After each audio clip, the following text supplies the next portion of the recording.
Bonsoir et bienvenue dans le podcast Culture PG du mardi 24 juin 2025, puisque la FIFA nous a obligés à repousser d'un soir notre podcast, mais la FIFA nous a permis d'avoir deux matchs à débriefer et pas un seul, puisqu'on va revenir, c'est le principal thème du soir, sur les deux dernières rencontres du PSG à la Coupe du Monde des clubs, à savoir le fameux Botafogo PSG dans la nuit de jeudi à vendredi. Si vous ne vous êtes pas levé, vous avez eu raison. Et le Seattle PSG qui était donc hier soir à 21h ou midi heure locale. Si vous l'avez loupé, ce n'est pas très grave non plus, mais on va quand même en parler. On me demande, est-ce qu'on va revenir sur Lyon? Eh bien écoutez, dans l'avant-podcast, nous étions comme des sales types en train de nous moquer de l'Olympique lyonnais et on en rigolait bien, je dois l'admettre. Mais bon, éventuellement on en reparlera en fin d'émission, mais c'est pas la priorité du jour. On est quatre, on a l'équipe de la saison 2024-2025 globalement. Mathieu, bonsoir. Salut à tous. On est un peu cramé, mais on est toujours là. J'avoue qu'on finit la saison sur la jante, hein. Je n'en peux plus, hein. Heureusement qu'on va jouer à midi, heure locale, et pas à 21h de là-bas, à 3h du matin. C'est bon, le match à 3h du matin, j'ai fait une fois, je veux plus refaire, hein. C'est pas possible. Bref, normalement, Daryl est là. Bonsoir, Daryl. Salut Philo, salut tout le monde. Voilà. Et le dernier, c'est Blaise qui est là avec nous ce soir. Bonsoir, mon Blaise. Bonsoir Philo, bonsoir à tous. Bonsoir sur le live, effectivement, on est content de vous retrouver. On nous dit au final, je suis limite content d'avoir perdu contre Botafogo juste pour voir le contraste de Textor entre son club brésilien et son club français. Attendez, parce que là, ce que vous savez pas, c'est qu'il y a des mecs qui sont à la Coupe du Monde des clubs, ils vont peut-être pas finir la Coupe du Monde des clubs pour aller sauver l'OL. Parce que comme ils vendent d'un côté, ils rachètent de l'autre, c'est bon, c'est incroyable. Et par contre, j'ai oublié de vous dire, mais nous sommes toujours, on me le rappelle sur live, dans le podcast des champions d'Europe, parce que on s'éparpille avec la Coupe du Monde, mais nous restons le podcast des champions d'Europe. En attendant, on a donc deux matchs à débriefer. On a perdu Blaise. Ah, c'est bon, il est revenu. Enfin, dans la nuit de jeudi à vendredi, c'était même vendredi en France. On a perdu 1-0 contre Botafogo. Un but d'Igor Jesus à la 36e de mémoire. Puis, nous avons gagné hier soir, donc hier midi à Seattle, c'était à midi heure locale le match. D'ailleurs, idéal pour que les gens puissent aller au stade, hein. Vous vous doutez bien que à Seattle, ils étaient contents d'aller au stade un lundi à midi. But de Gvara à la 35e sur une passe décisive. Enfin, je sais pas si on peut appeler ça une passe décisive de Vitinha, mais toujours est-il que c'est Vitinha qui a tiré et Gvara qui a dévié.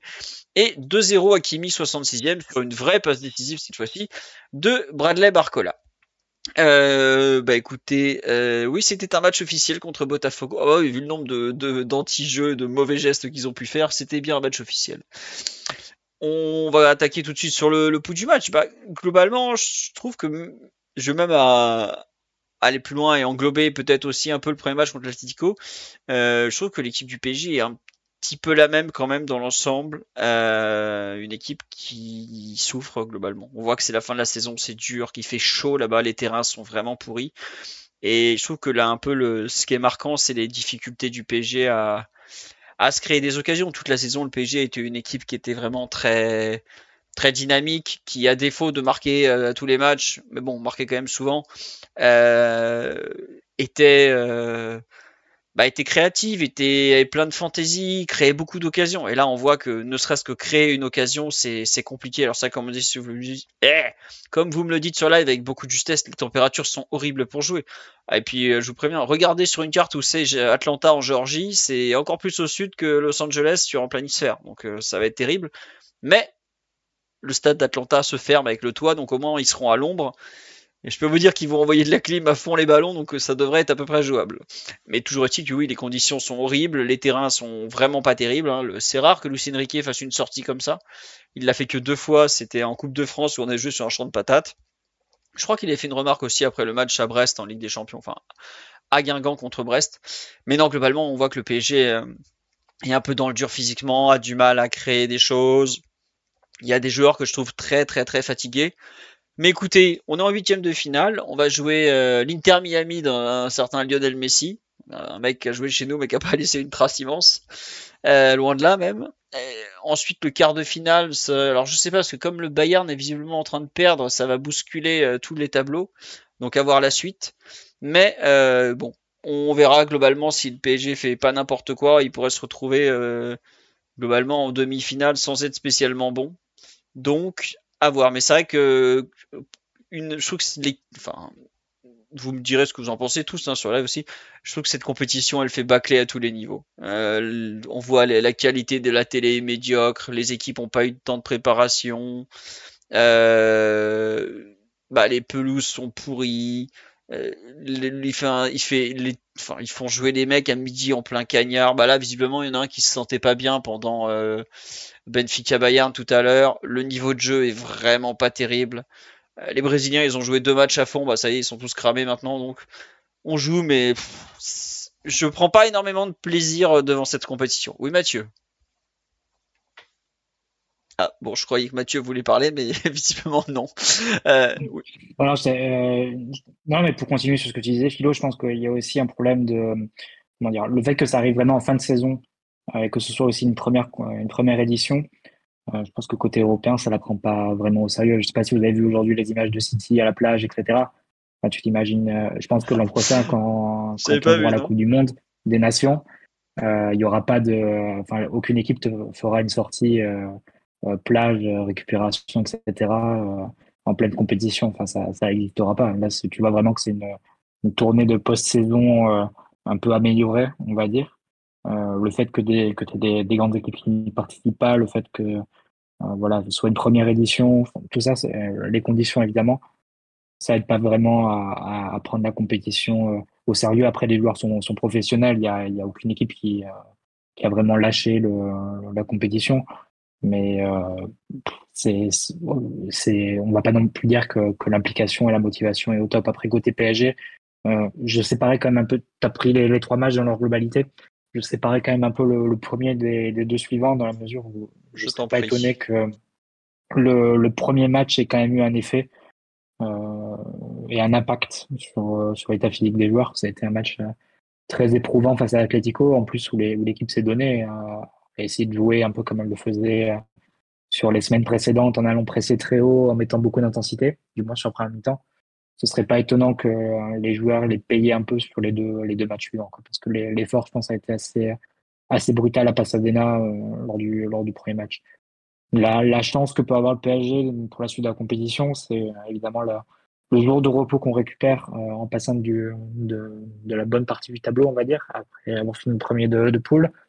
Le fait que tu vas jouer en huitième alors une équipe qui est certes en plein milieu de sa saison, mais qui est très vieillissante, très âgée, a priori, qui va pas mettre une intensité folle dans Ah ce non. match, et avec la possibilité, on va l'espérer de pouvoir boucler ça rapidement. Enfin, on peut l'espérer. Donc voilà, ça peut être l'un des points, surtout que le match, l'éventuel quart de finale sera encore une semaine après. Donc voilà, ça pourrait bien se goupiller si en termes de récupération et en termes de fraîcheur éventuellement, si on pouvait gagner face à Miami. Mais voilà, c'est quelques remarques pour un peu compléter ce que tu dis. Et effectivement, ouais, c'est une compétition vraiment bizarre qui déchaîne pas les foules et on a l'impression que les équipes européennes la prennent pas vraiment comme une compétition majeure. Ah non, non, clairement. Non mais enfin, tu vois, t'as parlé de City à la plage, mais les mecs de l'Atlético à la piscine pendant 10 jours. Ouais, Non mais c'est pour ceux qui n'ont pas suivi, donc vous pouviez trouver sur les réseaux sociaux les joueurs de l'Atlético en train de bronzer à la piscine absolument tous les jours, avec des supporters qui et qui étaient se allés faisaient voir. interpeller par qui se faisaient interpeller par les badauds et tout ça sur le transat à côté. Enfin, c'était assez rigolo.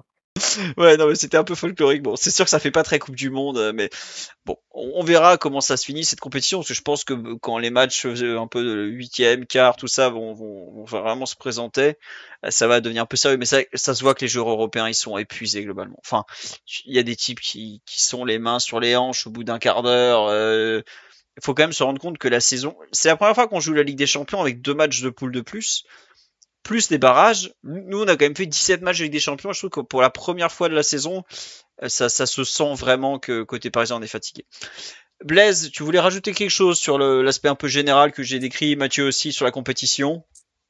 Ah, Oui, non, c'était plus par rapport à tes derniers mots et notamment je sais pas si c'est une volonté ou une croyance que les matchs à enjeu entre équipes européennes notamment donneront peut-être un spectacle différent. Je pense que vous l'avez bien dit, l'état général des joueurs a plus d'impact, je pense, que le moment où se joue la compétition et pour revenir sur notre équipe, je pense que, et Mathieu l'a dit avec ce qui a été fait au premier match, il y a malgré tout et dans les discours aussi une volonté de montrer qu'ils sont quand même là pour jouer, gagner potentiellement ou en tout cas aller loin.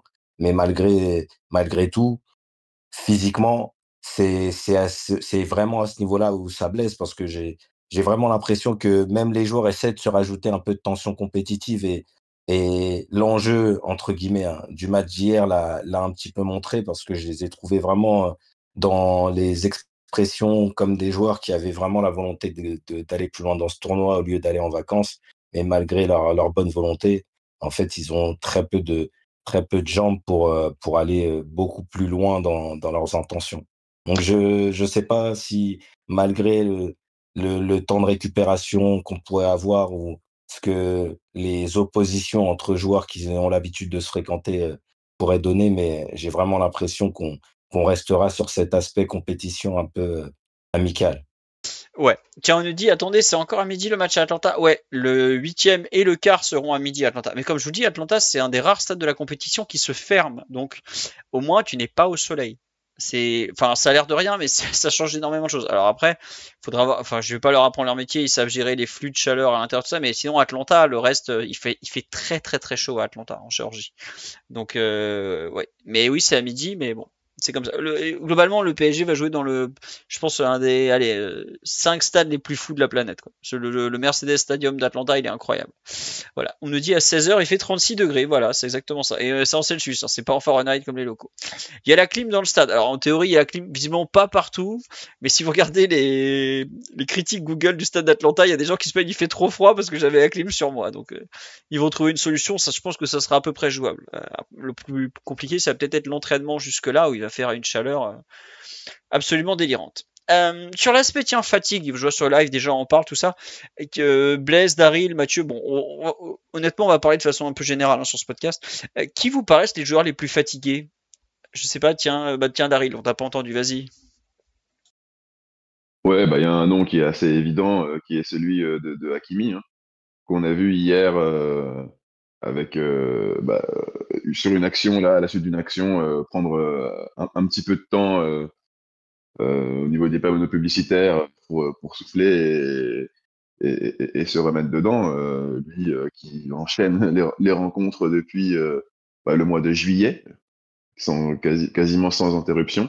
Donc lui, malgré le fait que ce soit une force de la nature absolument extraordinaire, il commence quand même à piocher. Et puis il y en a d'autres. Je pense au milieu de terrain, il y a Joao Neves et Fabien Ruiz qui commencent un petit peu à accuser le coup aussi, je trouve. Donc ouais, il y a pas mal de joueurs en attaque. Je pense à Guevara qui a enchaîné les titularisations. Il a été titulaire lors des 3 rencontres là. Alors sa saison a été un petit peu plus courte que les autres parce que il s'est blessé quand il était avec Naples, mais bon, on sent aussi qu'il commence un petit peu à manquer de fraîcheur et de dynamisme quand on compare à ce qu'il pouvait produire il y a encore quelques semaines. Donc ouais, voilà, c'est quelques exemples, mais on sent bien que même en fait, collectivement, globalement, c'est vraiment dur pour tout le monde. Mais même si l'équipe reste sérieuse, on voit bien qu'il y a pas la même mobilité, il y a pas les mêmes appels, le même dynamisme, les états du terrain n'aident pas non plus. Mais voilà, on sent que ça tire un petit peu la langue, quoi. On met même beaucoup la J'ai langue. presque envie de prendre le contre-pied sur Hakimi. Je pense que c'est le moins fatigué, Hakimi. Parce que le but hier, soit c'est Oui. combien, 70e minute? 66. Il te fait un effort de 80 mètres. Hein. Ouais. 66. Il fait un effort de 80 mètres de sa surface à la surface adverse. Ouais. Si je peux me permettre, c'est probablement un de ceux qui sont le plus fatigués dans le fond, mais un de ceux qui finit mieux les matchs malgré tout.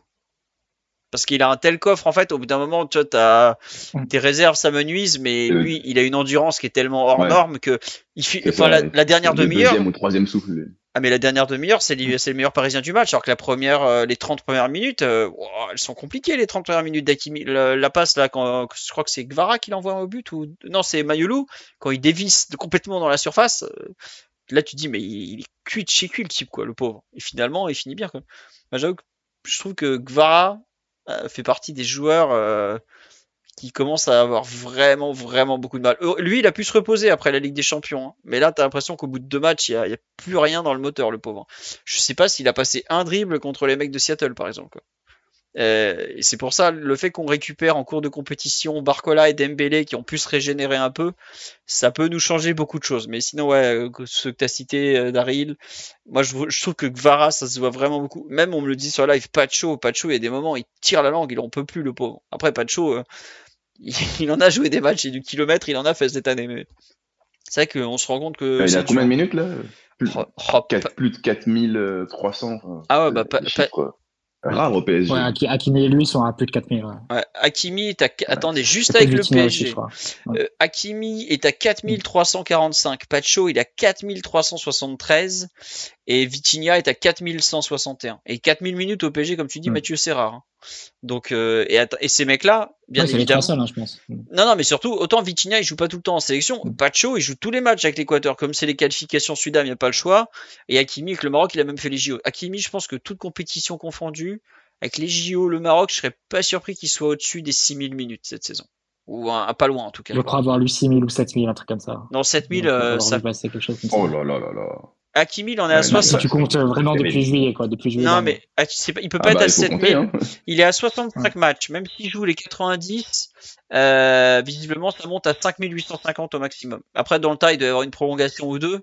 Mais bon, après, peut-être qu'en comptant les Mais arrêts donc, de si on jeu, il va est à au bout- 7000. C'est vrai qu'avec les arrêts de jeu, il est peut-être à 7000. Parce que les arrêts de jeu sont de plus en plus longs. Ouais, non, mais si on va au bout, c'est inhumain. Donc si on va au bout, il attendra peut-être les 70 matchs, quoi. Oui. C'est ça, on sera à 69, donc c'est absolument hallucinant.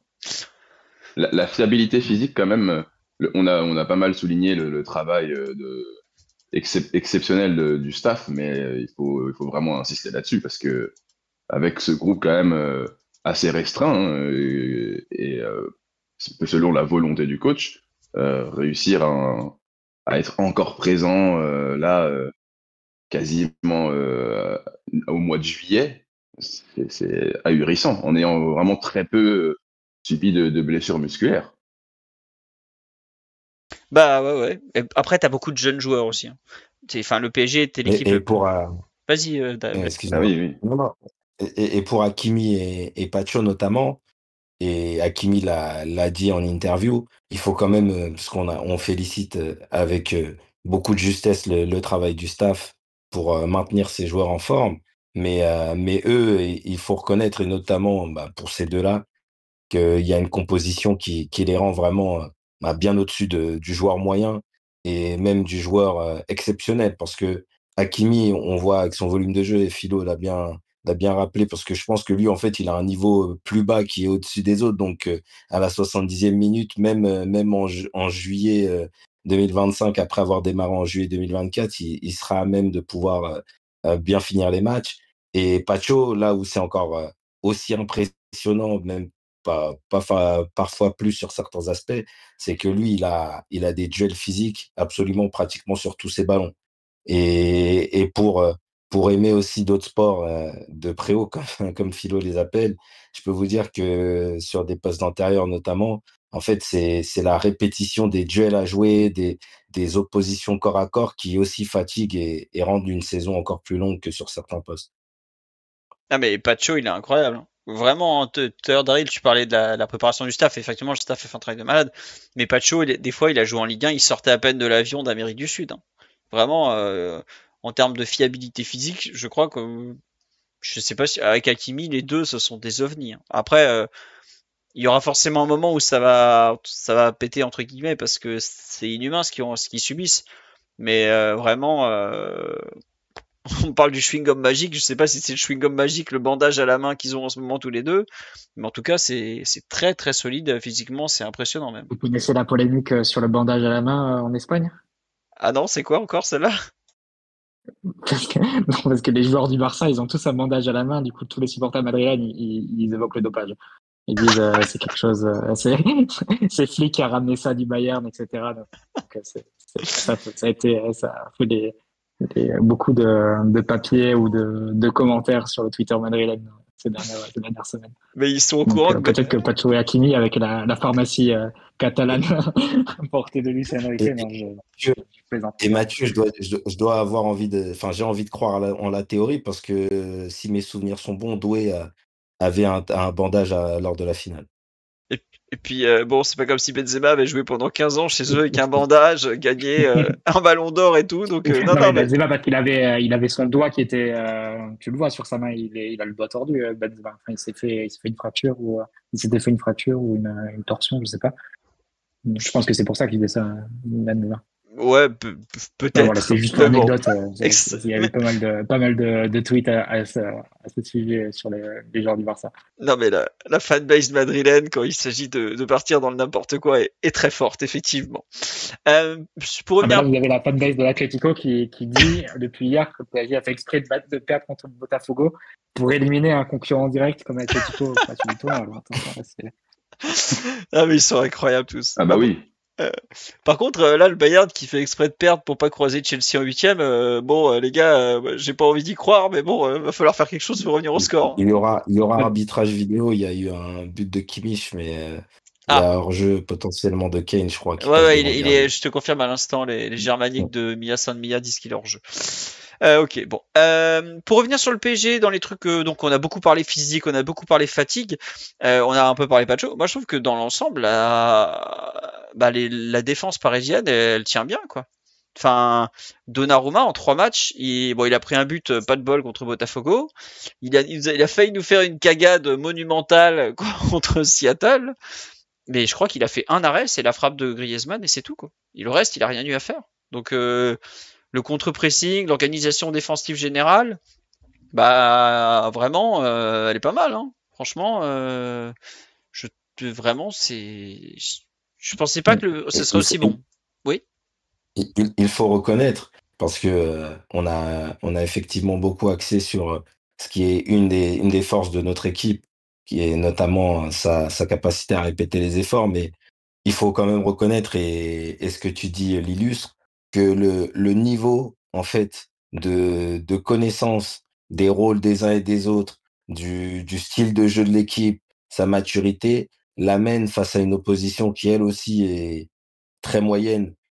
Peut-être pour d'autres raisons, parce que, même si, Botafogo a réussi à nous battre, on peut pas dire que ce soit une équipe qui ait fait, particulièrement bonne impression, et hier, on a très vite vu au-delà des premières minutes où je pense que l'horaire, et la volonté adverse, qui jouait dans son stade nous a entraînés à avoir peut-être, 5, 6, 7 minutes, un petit peu plus, compliquées pour ressortir le ballon. Mais je pense que le niveau moyen de l'équipe, même en étant très fatigué, bah, peut battre en fait ces équipes en fin de saison, ou des équipes non européennes qui, malgré bah, peut-être ce qui a voulu être vendu, n'ont pas encore la qualité et la capacité de concurrencer le champion d'Europe en titre.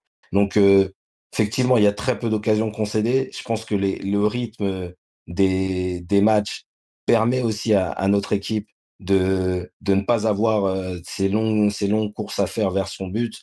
Mais malgré tout, c'est à noter. Et c'est vrai que Didio Donnarumma, au-delà de ce petit, la petite frayeur avec son pied, je pense qu'il a absolument rien eu à faire, si ce n'est à aller chercher le ballon dans ses filets, quoi. il y avait une autre occasion, c'est celle de Sorloth à bout portant, à Ah oui, 2-0 au PSG face à Atlético, mais bon, elle passe pas au-dessus et totalement. Donnarumma va pas faire d'arrêt. Oui, c'est Et ça. c'est vrai que au final, le seul but que tu prends, c'est face à Botafogo. Botafogo fait 4 frappes dans le match. Donc c'est vrai que c'est au niveau défensif, on est bien. Après, c'est aussi, je pense, en termes de quand tu as pas l'inspiration offensive, quand tu peux pas faire des matchs à 5 buts marqués, encore que le premier, on a quand même eu 4. C'est bien d'être plus prudent en termes de position, en termes de mobilité, en restreignant, je veux dire, sur la mobilité, sur les permutations, etc. Peut-être avoir un jeu plus positionnel et plus prudent, et une possession aussi plus défensive si on veut. Ça peut être un moyen de contrôler les matchs, de pas te mettre dans le rouge. tout en maintenant une assise défensive qui permet d'être toujours proche de gagner les matchs. Donc, ça peut être la voie à suivre pour la suite de la compétition.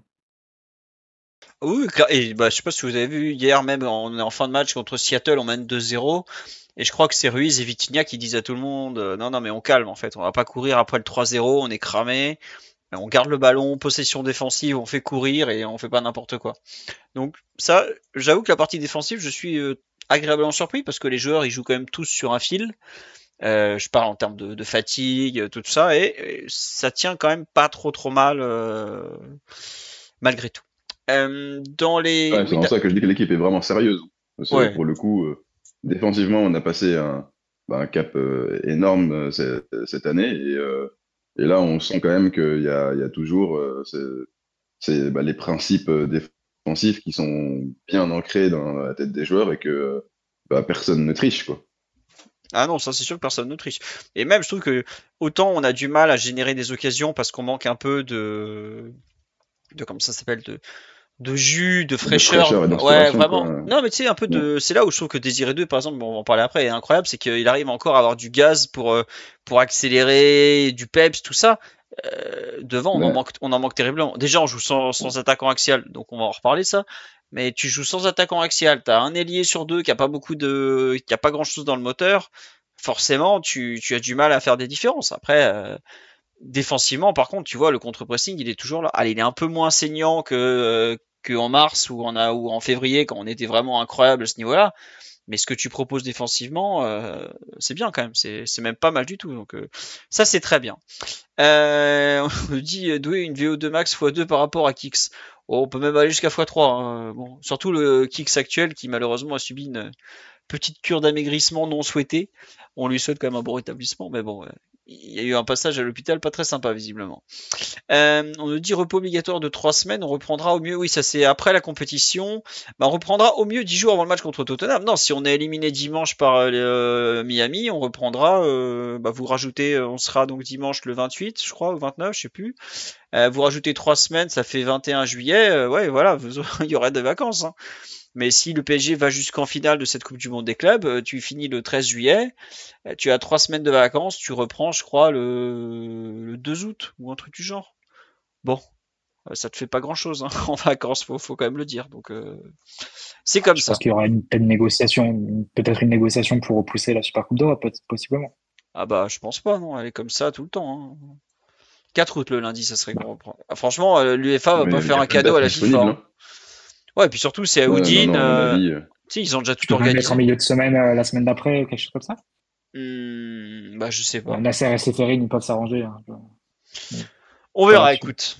On verra, mais bon, ça paraît compliqué. Sur les parties positives ou négatives, sur l'aspect un peu collectif, messieurs, Daryl, bah Mathieu, est-ce qu'il y a un truc qui t'a plu ou pas plu, tiens, sur ces premiers matchs? Quelque chose de positif vraiment sur les deux derniers matchs. Difficile de retenir vraiment quelque chose dans le jeu. Donc, pour aller dans le sens, oui, la mentalité, la préparation physique, etc. Pour repêcher quelque chose de plus négatif ou qui va dans le sens de quelques interrogations et observations qu'on avait eues sur la fin de saison et en vue de la saison prochaine également, c'est plus le gap qui s'est créé entre titulaire et remplaçant en termes de niveau de jeu et en termes aussi de continuité du style de jeu de l'équipe. On a vu à plusieurs postes, notamment le fait de remplacer Dembélé par Ramos, de Mendes par Hernandez. Il y a eu d'autres cas également, Beraldo toujours axe droit, mais tu vois que les principes de jeu forcément sont altérés. Rien que le fait de faire Hernandez à la place de Mendes, Mayoulou à la place de Fabian Ruiz, bah, tu passes de deux joueurs, Mendes et Fabian Ruiz, qui peuvent occuper 3-4 postes dans le même match, parfois même dans la même action, à deux joueurs qui sont beaucoup plus fixes, qui ont beaucoup plus dans leur position, qui ne peuvent pas occuper les mêmes zones que les titulaires qui les remplacent. Évidemment, c'est la même chose pour Ramos par rapport à Dembélé.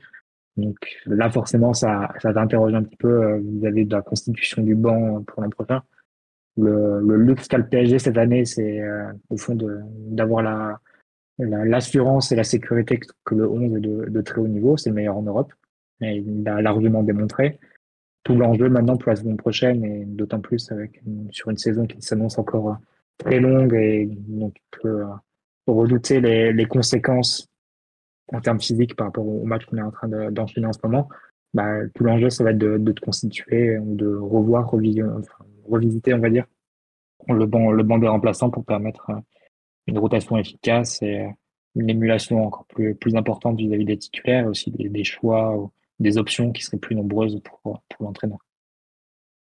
Ouais, comme tu dis, le banc fait peur. Et c'est vrai que sur le live, C'est peur, peut-être pas, c'est pas non plus non, mais exagéré non plus. il fait pas rêver, quoi. Il y a Il y a vraiment. des questions, il y a des questions, il y a des questions, Ouais. et il y a des endroits où il faut agir. Donc, Mais moi, ce que tu dis par rapport aux remplaçants, il y a juste, j'avoue qu'il y avait, il y a la même logique, en tout cas, quand j'essaie de réfléchir, mais il y a aussi, et j'avais envie, moi, de parler par rapport à ça, spécifiquement du poste de numéro 9, ou en tout cas du poste occupé par Ousmane Dembélé, parce qu'il y a eu ces deux profils avec Gonzalo Ramos et Seny Mayulu qui ont été utilisés. Et je trouve que au-delà des qualités ou des défauts des joueurs, ou en tout cas des manquements par rapport à Ousmane Dembélé notamment, j'ai vraiment là aussi l'impression que ça permet de rehausser, on va dire, ce qu'est capable d'accomplir le joueur, pas que sur les qualités pures et sur le plan technique, parce que bien sûr que c'est un joueur totalement différent et supérieur à ces deux-là, mais vraiment ça illustre vraiment la difficulté pour tous les joueurs qui occupent ce poste, en fait, et de s'incorporer dans une équipe qui a une manière de jouer aussi spécifique, avec tout simplement un bloc qui fait corps, des joueurs qui se déplacent absolument sur tous les espaces, et la dualité qu'implique le rôle de neuf dans cette équipe, à savoir participer, dézonner, aussi aider sans ballon, mais occuper, comme le rôle l'indique, la surface de réparation. Donc, c'est vrai qu'il y a le niveau des remplaçants, mais je trouve aussi que ça magnifie un petit peu ce qui a été accompli depuis le début de la saison, parce que cette équipe-là, avec son 11 titulaire, en fait, le niveau qu'elle a atteint, au-delà de la qualité des joueurs, c'est aussi l'apprentissage, la répétition qui l'a amené à avoir ce très haut niveau sur ces derniers mois. Ouais, non, mais t'as raison, effectivement, quand tu parles du fait de l'équipe, de tout ça aussi, mais la question du neuf, elle est quand même, elle est en train de devenir centrale sur cette compétition, parce que Ousmane n'a pas joué une seconde de la Coupe du Monde des clubs, et tu te rends compte que même en essayant deux profils euh, très différents comme Ramos et Mayolu, parce que ce sont les deux qui se sont succédés, euh, bah, t'as pas une réponse positive, quoi. T'as d'un côté Ramos où il participe très peu dans le jeu, et puis quand on le trouve devant le but, il est pas spécialement létal. Et Mayulu qui arrive à être pas trop mal sur la partie je décroche, mais qui par contre dans la surface c'est un corps étranger encore. Même s'il a un certain sens du but, il a pas du tout les déplacements et les réflexes d'un avant-centre, donc c'est compliqué. Et ouais, enfin cette Coupe du Monde des clubs quelque part met en avant les difficultés pour le PSG et même pour les dirigeants de recruter des doublures à certains joueurs qui sont des profils totalement uniques, quoi. Enfin, va recruter une doublure à Hakimi, va recruter une doublure à Dembélé. C'est Ah bah oui. Mais le poste de neuf, il était problématique avant, enfin, depuis en fait l'arrivée de Luis Enrique. On a eu du mal à vraiment trouver la pièce parfaite à mettre dans cette position, hein. On a oublié cette question quand Dembélé a pris le poste et qu'il a éteint absolument tous les débats.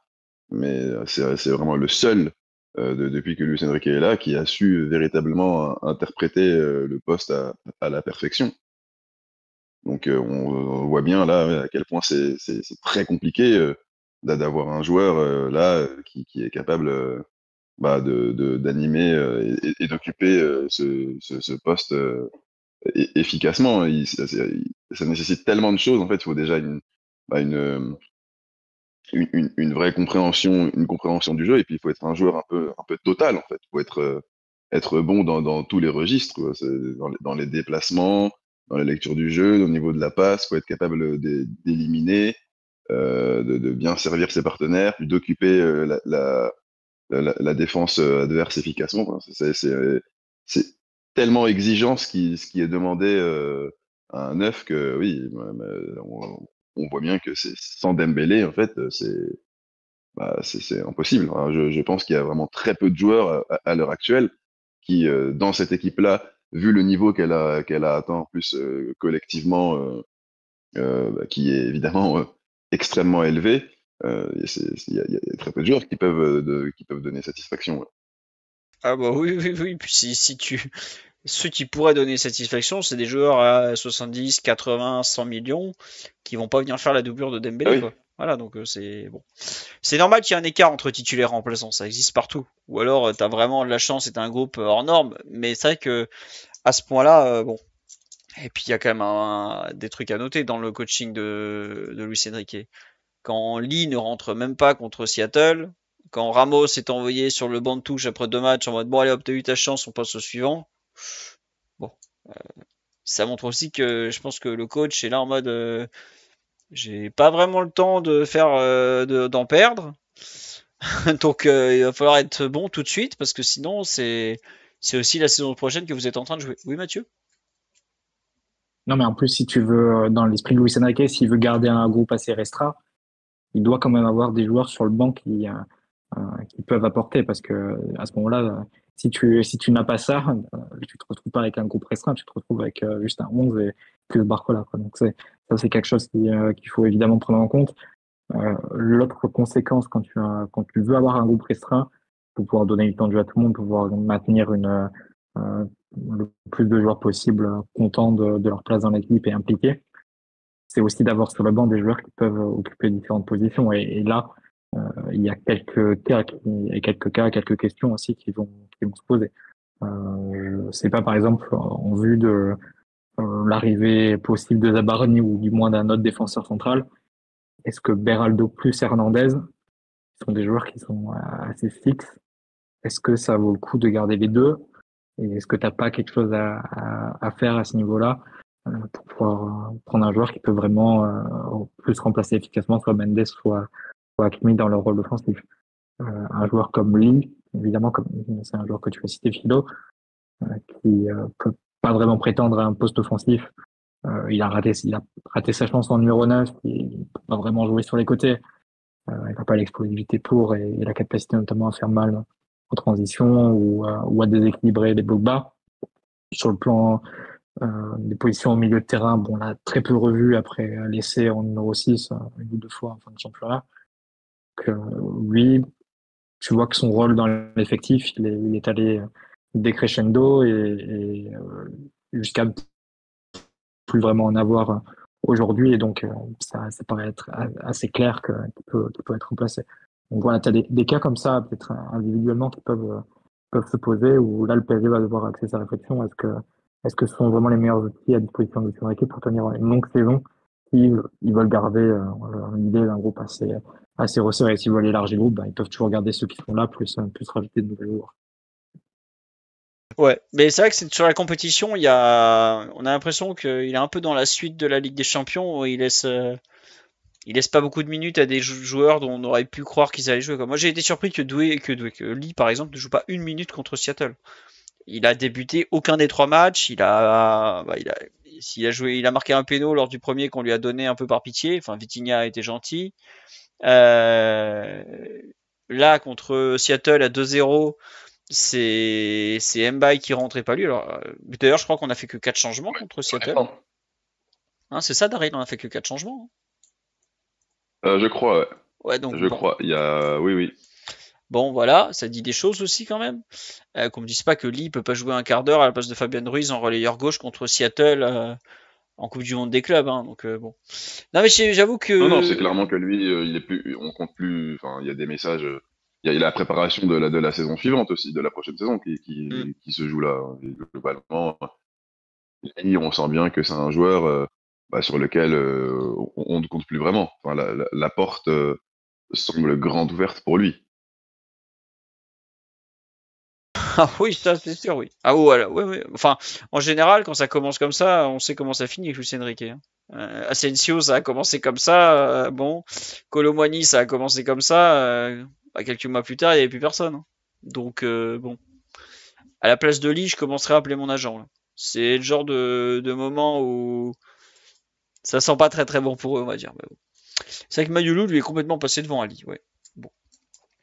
Sur les côtés un peu collectifs, individuels, tout ça, moi il y a un truc qui me frustre un peu, même si on a un peu marqué comme ça, c'est les coups de pied arrêtés. Et vraiment, bon, alors on a marqué un penalty et on a marqué sur un corner repoussé, mais je trouve que les coups de pied arrêtés en général des Parisiens sont pas très très très très bien tirés,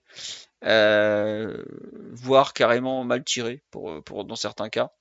Euh, et j'avoue que ça m'énerve parce que tu es dans une compétition où tu as quand même pas mal de corners, tu as du mal à créer des occasions de but parce que justement tu manques de fluidité de beaucoup de choses. Et sur les combinaisons, tout ça, bah, il n'y a pas grand chose en fait, quoi. Et ça m'énerve. Vraiment, c'est un truc tout bête, mais c'est des opportunités quand même. Et je trouve qu'on les a, globalement, contrairement à ce que dit la légende, le PSG est une équipe performante sur coup de pied arrêté, notamment offensif. Et là, bah rien quoi. On a une occasion pour Ramos sur un coup franc excentré de comment il s'appelle, de Vitinha là contre Botafogo. Et encore là, c'est plus une initiative individuelle de Vitinha qu'une vraie combinaison. Mais pour le reste, que ce soit Nuno, que ce soit Doué, je crois qu'il en a tiré quelques-uns ou autres, je trouve que bah, on les tire tous, on les joue pas à deux parce que je sais pas pourquoi on a décidé qu'on les jouait pas à deux sur cette compétition. Euh, mais c'est pas propre, quoi. Enfin c'est pas génial. Donc j'espère qu'on va s'améliorer parce que c'est quand même un des trucs qui te permet de créer des occasions entre guillemets facilement sans avoir à gérer, à consommer trop de ressources athlétiques, quoi. C'est un peu dommage. On me dit le corner de Nuno Mendes est bien tiré sur le but de Vitinha. Bah, moi je trouve pas spécialement parce qu'il est dégagé quand même assez facilement. Euh, sur des corners un peu directs ou indirects, j'ai pas le souvenir d'une seule occasion qu'on a eue en 3 matchs par exemple, quoi. Après, par contre, c'est vrai qu'on est intéressant, c'est qu'on est souvent là sur le deuxième ballon. Mais sinon, ouais, non, je suis un peu perplexe sur la façon dont on joue les coups de pied arrêtés. Je sais pas, Blaise, Daryl, Mathieu, s'il y a que moi que ça chagrine. Oui, on félicite les copains basketteurs du Paris Basket qui sont champions de France eux aussi. Contre Monaco, la Roca Team qui a donc perdu l'Euroleague et le championnat de France en quelques semaines. Oui, Blaise Daryl, excusez-moi après ce point basket. Je vous écoute. Oui, Non, Blaise. Ouais, sur bah, les, sur la, Vas-y, Blaise, Blaise, Blaise. vas-y, Allez. Blaise, vas-y. ouais, non, sur la qualité des coups de pied arrêtés, oui, je te rejoins. Globalement, il y a cette tentative, on va dire, d'imposer, au moins sur cette compétition, Nuno Mendes comme tireur de corner, mais on voit bien que malgré une vraie qualité de frappe, il y a peu de zones touchées où on a l'avantage, où il trouve des joueurs, où il y a une déviation ou une reprise directement. Il y a bien évidemment bon, ce penalty qui est un coup de pied arrêté, mais que je ne comptabiliserai pas comme en tout cas démontrant une certaine qualité de pied de nos joueurs ou de combinaison. Et c'est vrai que le coup franc de Vitinha que tu as relevé était bien tiré, mais même là, je trouve que ça reste trop peu face à une compétition et surtout des adversaires qui pourraient nous laisser, on va dire, matière à s'illustrer dans ce domaine. Après, je pense que, et ça, c'est des phrases qui étaient dites, on va dire, par une ancienne génération de commentateurs qui disaient souvent que les coups de pied arrêtés étaient aussi dépendants de la forme des joueurs par rapport à la frappe, l'attention qu'ils arrivent à y mettre. Et même moi, j'ai envie d'ajouter que pour gagner des duels, l'engagement nécessaire, il est peut-être pas là, en tout cas sur ce premier tour. Après, je pense que on n'a jamais été une équipe très régulière, même si contrairement à ce que la légende le dit, on est offensivement une équipe qui arrive à se créer des occasions par les coups de pied arrêtés. Mais je pense qu'il y a pas forcément de continuité. Et je pense que bah, peut-être sur un autre match avec des joueurs un peu plus inspirés, ça peut le faire, comme ne pas du tout aller, notamment au niveau offensif. Après, défensif, c'est autre chose, mais ça, un des fils rouges Ouais, de la saison. puis défensif, c'est pas du tout les mêmes implications. Offensif, c'est toi qui imposes le choix du coup de pied arrêté. Défensif, tu le subis et tu dois réagir, c'est pas pareil. Donc moi, c'était vraiment un coup de pied arrêté offensif, comme tu l'as dit, le penalty, ça compte pas trop. Daryl, tu voulais rajouter quelque chose ou on avance dans ce podcast du mardi soir? Non, c'est bon, On on peut y aller. avance. Sur l'aspect collectif ou des trucs qu'on a vus sur la compétition comme ça, est-ce que vous voulez rajouter quelque Bon, chose? Oui, Daryl ou ouais, Blaise? non, Vas-y, c'est vas-y. Blaise. Ouais, C'est Blaise. excuse-moi. Moi, j'ai un truc que j'ai bien aimé, hein, enfin, bien aimé, c'est dans la continuité aussi du jeu de ce qu'il a fait cette saison. Mais je trouve que la, la vraie qualité de Barcola, qui est celle bah, d'être décisif, d'apparaître sur le tableau d'affichage, que ce soit, enfin, pas sur le tableau d'affichage, mais avec les statistiques par le but et par la passe, bah, je trouve que c'est vraiment remarquable. Il a, lui, pour le coup, sur ses entrées, on voit qu'il va toujours aussi vite que durant la saison. Mais je trouve que cet aspect décisif, il est vraiment à noter. Et statistiquement, là, bah, plus que cette compétition appartient à cette saison, vraiment, le nombre de buts combinés à des passes décisives qu'il a réussi à réaliser, je trouve c'est vraiment, vraiment admirable. J'avais été un peu sévère au moment de dire il n'avait pas fait assez pour être meilleur passeur de Ligue 1. Mais vraiment, je trouve que ces statistiques le rendent indispensable dans ce groupe et pour un joueur qui a fait cette saison, une saison de confirmation, vraiment, je trouve ça admirable et j'avais envie de le relever dans cette compétition. On n'a pas forcément de choses très positives, bah, voir Bradley Barcola continuer à être décisif pour ses coéquipiers, continuer à porter de la course, c'est vraiment, en tout cas, à titre individuel pour lui, quelque chose à bien noter et à continuer pour avoir la progression qui est la sienne. Et puisque c'est un joueur qui est assez jeune dans le monde professionnel et assez jeune dans le monde des matchs qui comptent, les matchs européens, bah, j'ai envie de dire que lui aussi, on va encore découvrir son plafond de verre par la suite. Je te rejoins totalement, mais j'avais dit collectif, j'avais pas dit individuel. Faut suivre, monsieur Blaise, c'est intolérable. Non, il n'y a pas de souci. Non, mais justement, on va passer aux parties individuelles, parce qu'il y a quand même deux, trois choses à dire. Ah, enfin, pour conclure et faire un peu attention, moi je trouve qu'il y a un point à noter, c'est quand même la charnière Marquinhos-Pacho, elle marche quoi en fait. Et moi, je trouve qu'on s'en rend vraiment compte quand il y en a un des deux qui est pas là en fait. Quand soit Marquinhos n'est pas là, soit Pacho n'est pas là, on a une baisse de qualité en défense centrale qui est assez importante. Et vraiment, enfin, il va falloir aller chercher un remplaçant à moyen terme et un concurrent, une doublure, Marquinhos, vous appelez ça comme vous voulez. Mais ce qui fait la force de cette charnière, c'est sa complémentarité, c'est à quel point ils se comprennent bien, à quel point ils sont en mesure ils se complètent. Vraiment, non, c'est une super charnière, franchement. Vraiment, on en parle même probablement pas assez de à quel point Pacho et Marquinhos sont une vraie belle paire de défenseurs centraux. Et ouais, j'ai du mal tout à l'heure, une personne sur la disait, je vois pas comment on va pouvoir aller au bout tellement on est cramé. Bah, je me dis qu'on ira peut-être au bout parce que Pacho, Marquinhos, parce que Vitinha et parce que Barcola et Dembélé vont retrouver des jambes. Uniquement sur ces 4 ou 5 joueurs là quoi. Mais vraiment la paire Marquinhos-Pacho elle est belle. Franchement elle est belle belle. Et Pacho est qu'est-ce qu'il est fort. Ah vraiment qu'est-ce qu'il est fort William. Quelle recrue. Quand je pense que des gens lui ont craché dessus alors qu'ils l'avaient jamais vu jouer. Non vraiment exceptionnel joueur. Et son début de match hier, c'est effrayant, hein. C'est Oh là un autre là. rythme que durant la saison, mais début de match hier, très honnêtement, c'est lui qui fait toutes les interventions. Il joue sur le terrain, il gagne tous ses duels, il relance. Franchement, il a eu même des belles ouvertures au sol. Vraiment, Pacho, impressionnant quand il joue sur son fuseau horaire, hein. Même sur les autres fuseaux horaires. Mais c'est vrai que le sien il est très à l'aise. Quoique je sais pas si c'est la même heure en Équateur et sur la côte ouest des États-Unis. C'est comme l'Amérique dévie légèrement de gauche à droite comme ça. Je sais pas, j'ai un doute. Écoutez, si vous savez l'heure en Équateur et l'heure à Los Angeles, je vous laisse vérifier sur Google. J'ai pas le temps. On va passer donc vraiment au perf individuel, même si j'ai Et déjà. juste, Oui, attends, vas-y. juste, excuse-moi pour compléter, parce que tu as inclus Barcola et Dembélé, et là, vraiment sur l'aspect collectif, je trouve que leur retour, en fait, il permettra aussi de retrouver un peu cet aspect profondeur, même il y a assez peu d'espace. On voit que il y a beaucoup de joueurs qui demandent pied, que ce soit Kvara, même Doué, même lui, il a la capacité de demander en profondeur. Donc, il y aura aussi cette manière d'amener le danger autrement que par un jeu combiné très proche et des joueurs qui, là, pour le coup, pourront amener un vrai danger dans la profondeur, même si les espaces seront réduits.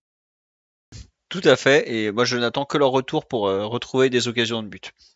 Pour information, j'ai trouvé 2 heures de décalage horaire entre Quito et Los Angeles, puisqu'il est 13h54 à Los Angeles et 15h54 à Quito, capitale de l'Équateur. Voilà. Alors je sais pas s'il est, non, il est pas de Quito, mais bon, on va faire simple. Hein.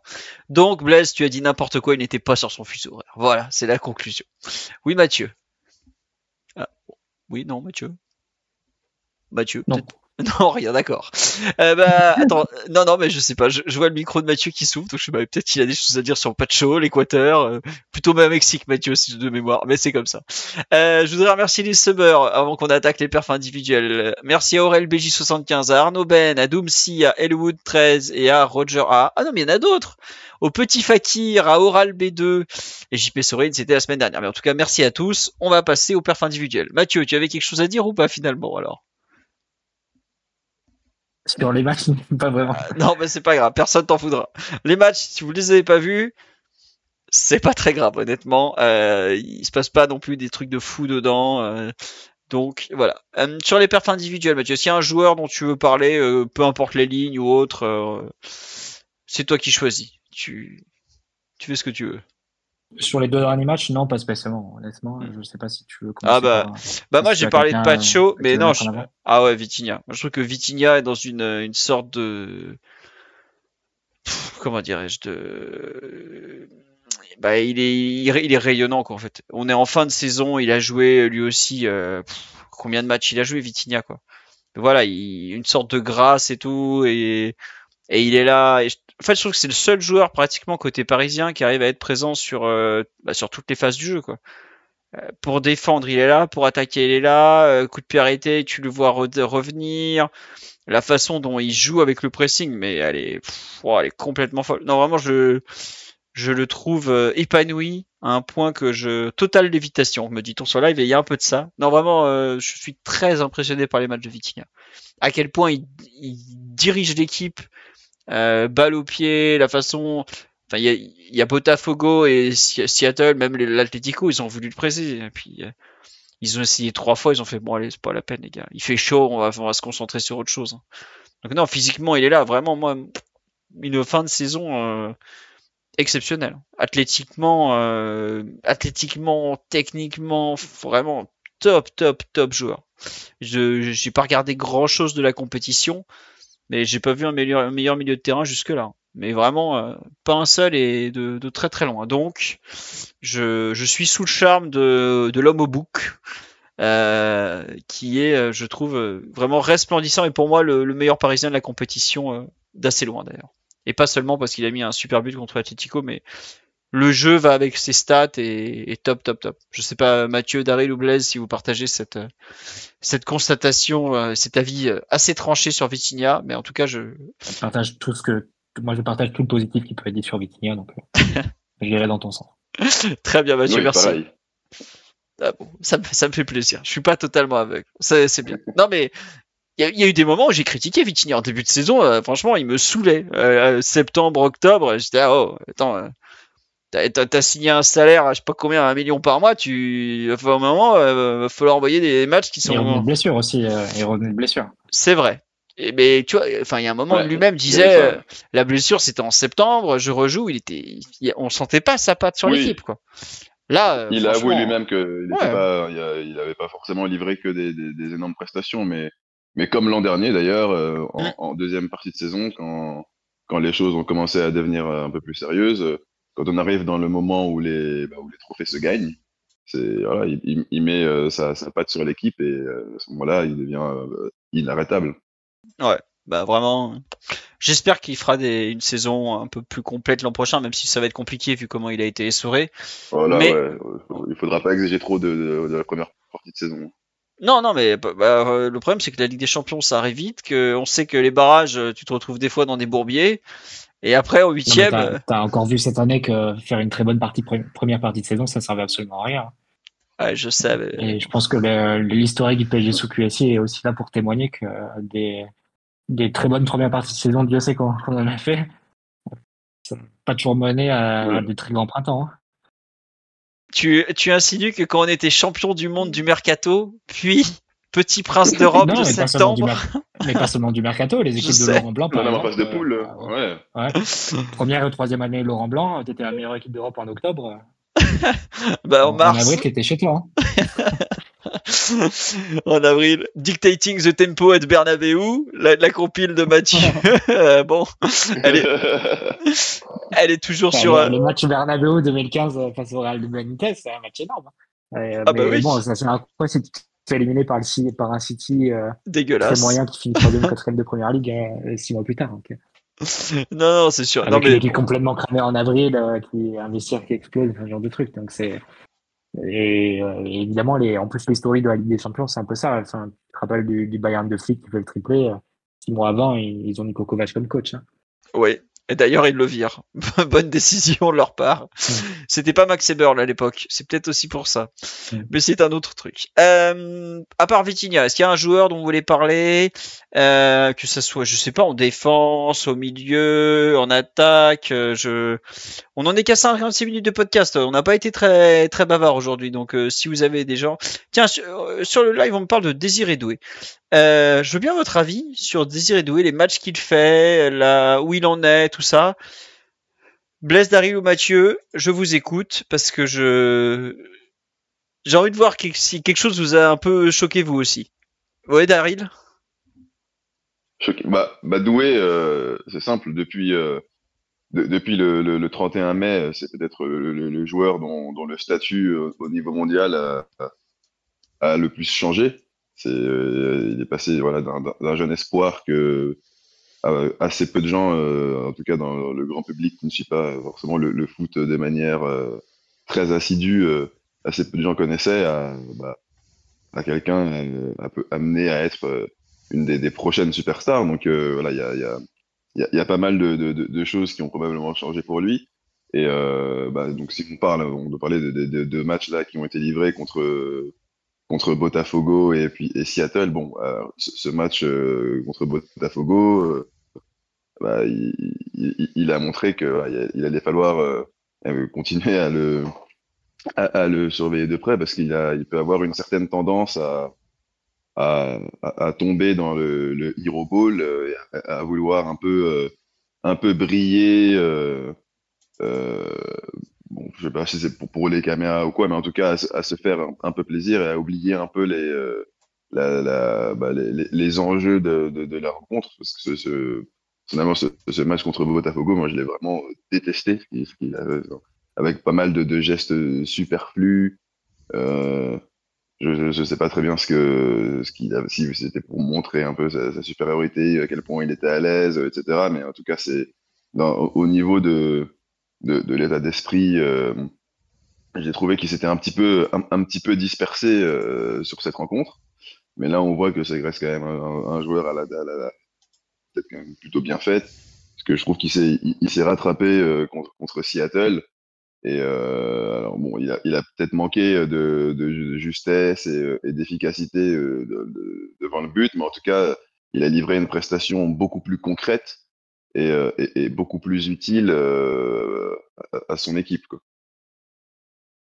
En fait, ouais, moi, j'avoue que le match contre Botafogo, il m'a saoulé. Je pense qu'il s'est fait pourrir par l'entraîneur après le match. Parce que tous Ah ces... oui, Ah non, mais il y a tout du les match gris-gris. les gris-gris qui servent à rien. Là, c'est un Les... match suffisant, quoi. Ah, Vraiment très suffisant.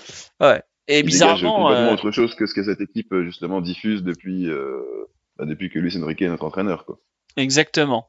Et je pense qu'il s'est fait tirer les oreilles bien comme il faut parce que le match qu'il fait contre Seattle, bah, on retrouve le vrai Désiré Doué, quoi. Pas l'espèce de truc tricoteur, je sais pas ce qu'il essayait de faire là contre Botafogo, à montrer qu'il était le plus brésilien du terrain. Bon, ouais, évidemment, Botafogo, c'est pas le Brésil de 70, hein. Mais bon, en tout cas, ça fait plaisir de le revoir directement reprendre un peu le fil du joueur qu'il a et tout ça. Mais je pense que le PSG a énormément besoin de Désiré Doué sur cette compétition parce que ça a l'air d'être l'un des seuls qui a des jambes, qui est encore en mesure de proposer des efforts, des contre-efforts, des sprints et tout ça. Donc on a vraiment beaucoup besoin de lui et c'est bien de voir qu'il a réagi Bah, ouais, il est beaucoup positivement, quoi. sorti Ouais. à la 60e. À chaque fois, il a été pas mal titulaire sur la fin de saison, mais c'est quand même un joueur qui a assez peu fait de matchs complets. Donc oui, là, pour cette compétition, c'est vraiment un de ceux qui a le plus de jambes et qui doit être en mesure de nous aider à faire la différence, quoi. Ouais. Et il y a on me disait sur la live, il y a que l'entraîneur qui l'a pourri, vous pensez? Regardez l'attitude de Marquinhos contre l'Atlético Madrid quand il prend un carton jaune à cause de Doué qui a fait n'importe quoi. Et il lui dit clairement, vas-y, tu as déjà fait ta connerie une fois juste avant, on a pris un contre, on avait réussi à gérer. Cette fois-ci, ça me coûte un carton jaune parce que bah il n'y a pas le choix à ce moment-là, je crois qu'il y avait un 0 encore ou 2-0 plutôt. Je pense qu'il s'est fait recadrer déjà en cours de match par Marquinhos et après le deuxième match là, contre Botafogo, je pense que l'entraîneur ou peut-être des joueurs lui ont dit clairement, écoute, t'as fait n'importe quoi, tu nous fatigues, joue sérieusement quoi. Voilà. Donc, mais ça fait plaisir de voir que le joueur est en mesure de reprendre le fil de ses bonnes performances comme ça aussi rapidement. Mais bon, l'OL étant relégué, on va faire comment pour nos 6 points gratuits? Bah écoutez, je sais pas, hein, vu que c'est vrai que c'est dommage, c'est que si, ça doit être le Stade de Reims qui doit être pêché. Eux, en général, ils nous prennent un point à Reims et ils nous embêtent au parc. Bon, écoutez, on n'en est pas encore là. Sur les perfs individuels, Blaise ou Daryl ou Mathieu, est-ce qu'il y a un autre joueur dont vous voulez parler un peu, peut-être? Parce qu'on a tout à l'heure le live me parlait de Mayulu, mais je sais pas Blaise si tu veux parler de Mayulu ou de quelqu'un d'autre ou de Vitinha, mais non, Vitinha vient d'en parler. Oui, Blaise. Ouais, Mayoulou, je veux bien, hein, évidemment. C'est un joueur dont on a envie de l'encourager, dont on a envie de penser qu'il pourrait être un joueur plus important sur les saisons à venir. Et je trouve que malgré effectivement bah, toujours une grande volonté, c'est un joueur qui fait les efforts pour ses coéquipiers, qui là même, et il a été peut-être un peu trop, ça a été peut-être un peu trop illustré par les diffuseurs, mais cet appel sur le but d'Hakimi hier est un appel plutôt classique, hein, même pour un joueur qui n'a pas forcément l'habitude d'évoluer à ce poste-là. Mais je trouve que cette compétition, malgré tout, relance un petit peu le débat de quel est le poste au final, dans lequel peut s'installer ce joueur. On l'a souvent vu entrer en jeu et dans cette équipe, où les positions sont très peu fixes, bah, ça lui allait assez bien il pouvait rentrer sur toutes les lignes, mais surtout, en fait, ça lui permettait, avec sa capacité à se mouvoir sur tous les espaces du terrain, ça lui permettait de s'illustrer. Mais je trouve que là, cette compétition, avec aussi ce qu'est cette équipe et ses moyens en fin juin, je trouve que ça relance un petit peu le questionnement du bon poste pour qu'il puisse devenir un joueur important. Mais après, malgré tout, il faut quand même noter que c'est un joueur qui s'illustre par une certaine fiabilité technique et bah, pour lui, je pense que l'avenir reste dans cette équipe qui se veut encore plus forte, bah, tout simplement de continuer à emmagasiner du temps de jeu et à profiter, quand il le pourra tout simplement du temps de jeu qui lui sera accordé, mais pas forcément, convaincu, dans cette position un peu plus avancée.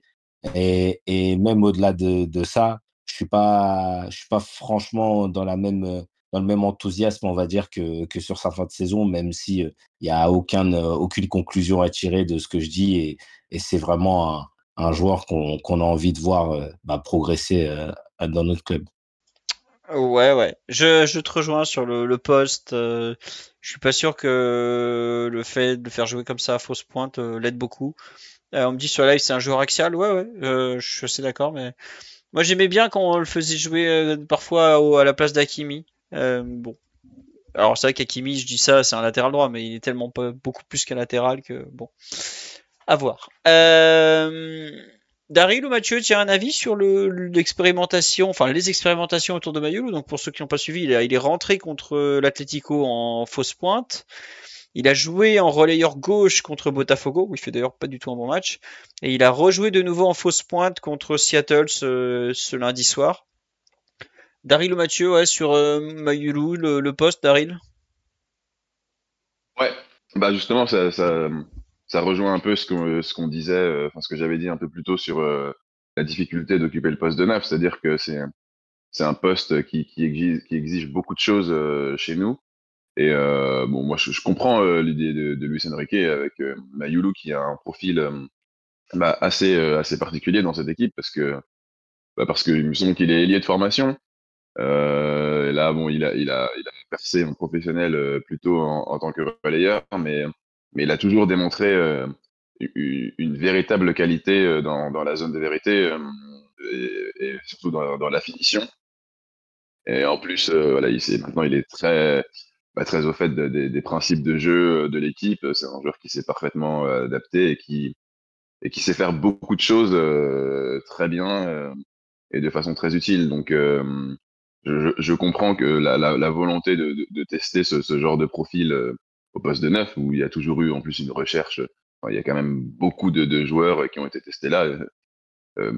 Certaines options ont été mises à la poubelle depuis longtemps, mais on y a vu des Lee Kangin, des Asensio, etc. Donc, enfin, des joueurs qui ont une certaine qualité de pied et de finition, c'est logique, entre guillemets, que Luis Enrique les essaye, mais bon, là, on a vu quand même il reste quand même pas mal de boulot à Mayulu pour être vraiment une option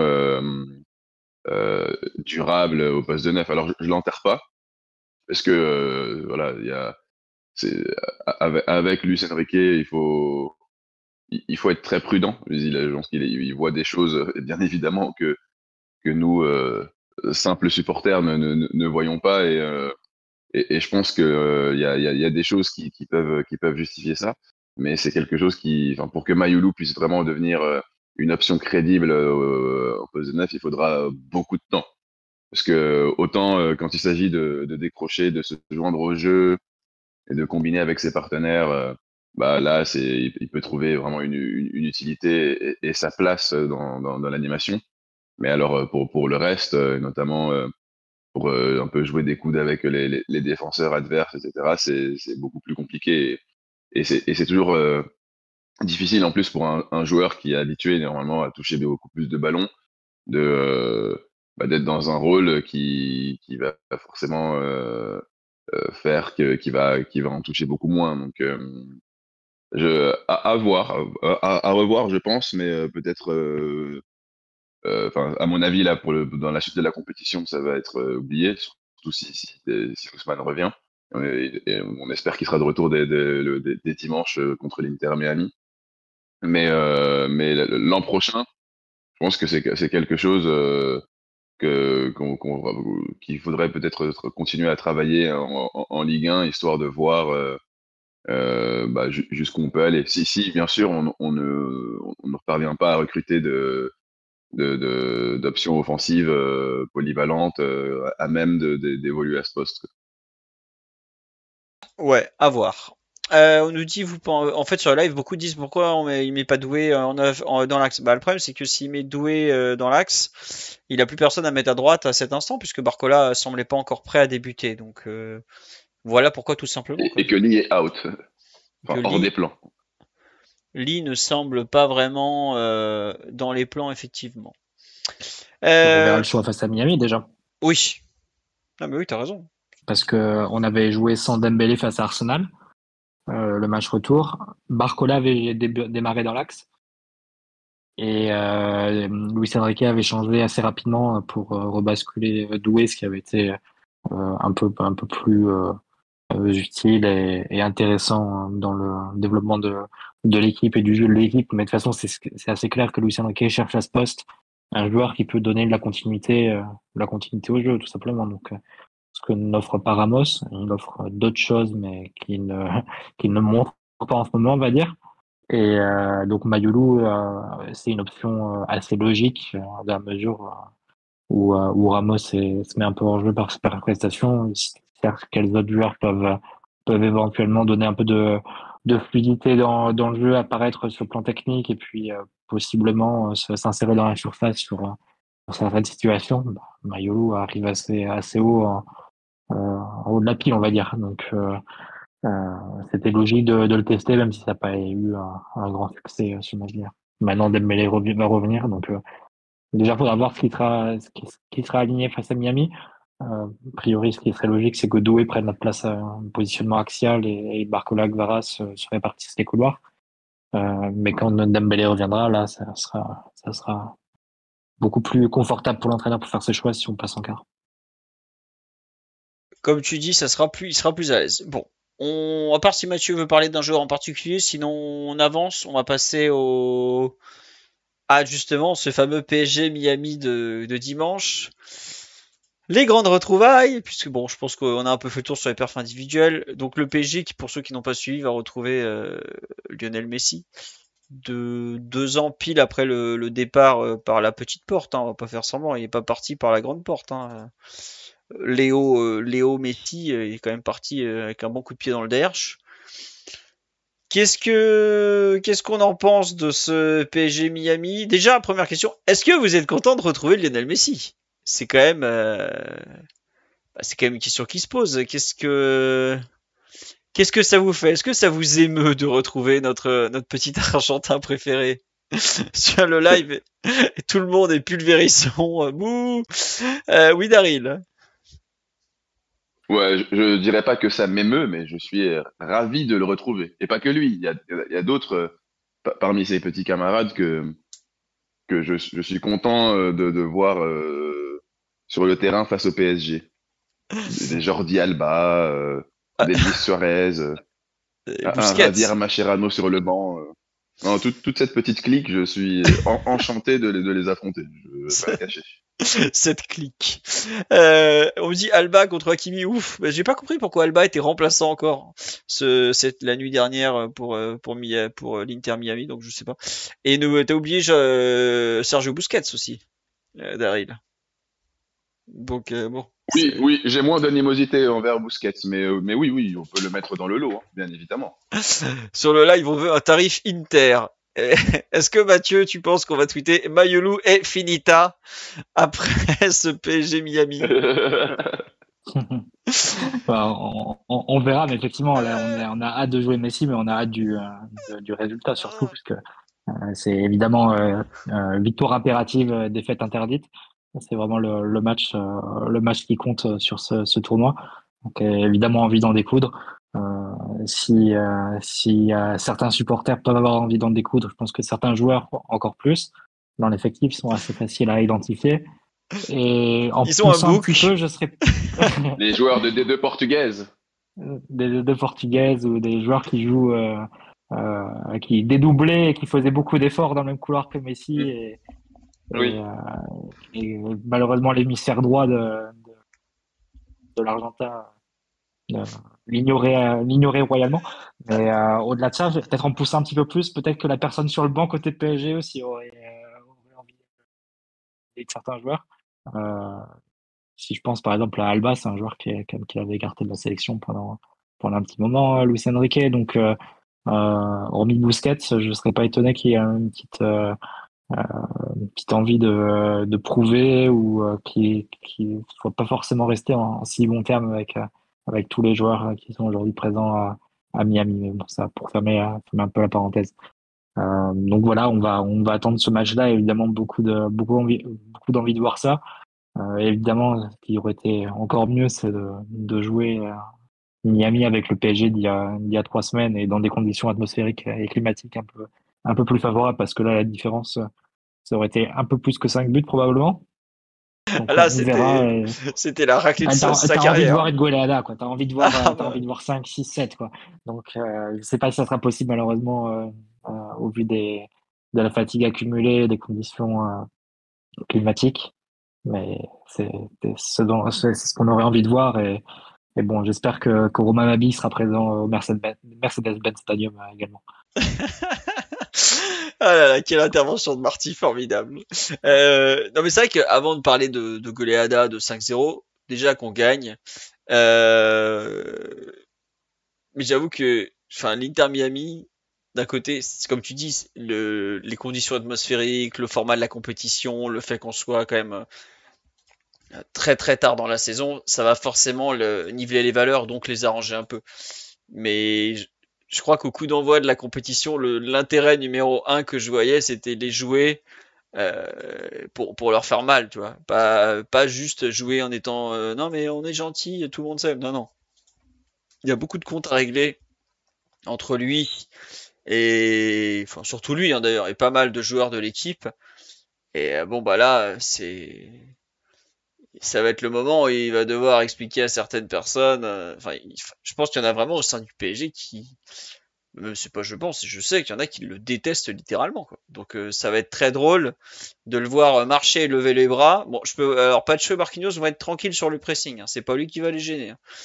Mais ça va être drôle de le voir lever les bras, attendre que les ballons arrivent et j'attends de voir certains contacts, on va dire. Il y avait un petit passif Marquinhos Messi d'ailleurs, Ah bah quelques, oui.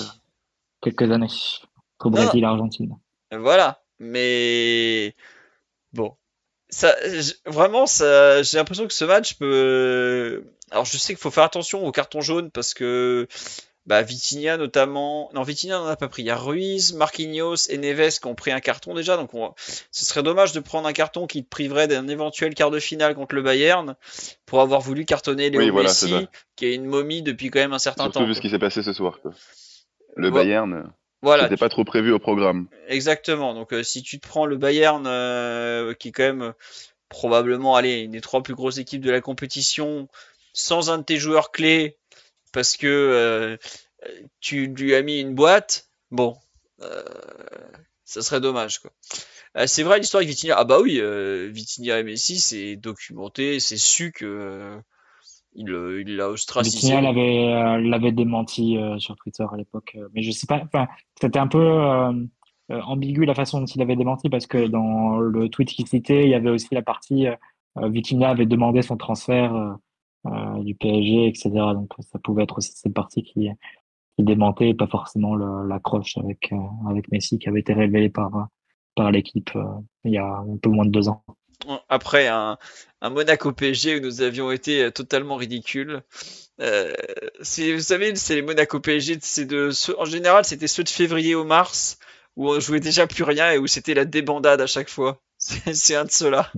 Donc, je sais plus qu'on Après, tu avait. n'avais pas forcément besoin d'articles de presse pour voir que l'équipe sous Galtier ou la seconde avant fonctionnait pas très. Enfin, c'était pas un groupe très soudé, on va dire.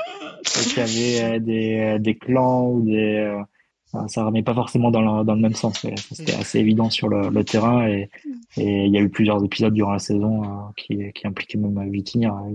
Ah bah oui, Dès le premier match au parc face à Montpellier, vous vous souvenez de l'action avec où Mbappé Mbappé. s'arrête, enfin ce genre de choses, ouais. Donc c'était assez clair que la première saison de Vitinha, on va dire qu'il n'avait pas forcément la même place qu'aujourd'hui dans le groupe. Ça Mm. saute aux yeux. Et non mais ce qui est fou, c'est qu'on parle de ça, c'était il y a 2 ans, quoi. Quand Messi, Bah ouais, non, c'est Vitinha, tout ça, ça va très très vite le football. Et si ouais. personne n'avait imaginé à l'époque que le PSG garderait de meilleurs souvenirs de Vitinha que de Messi, quoi. Parce qu'aujourd'hui, c'est aussi un peu ça qui est derrière, c'est que bah tu demandes à tous les supporters parisiens qui est le plus important dans l'histoire du PSG entre Vitinha et Messi et bah, ça Vitinha de loin quoi. Ah mais non mais la question se pose même pas dans ces termes, Philo, c'est Oui, que c'est ça. déjà à Ah non, l'époque mais s'il a aucune importance au PSG.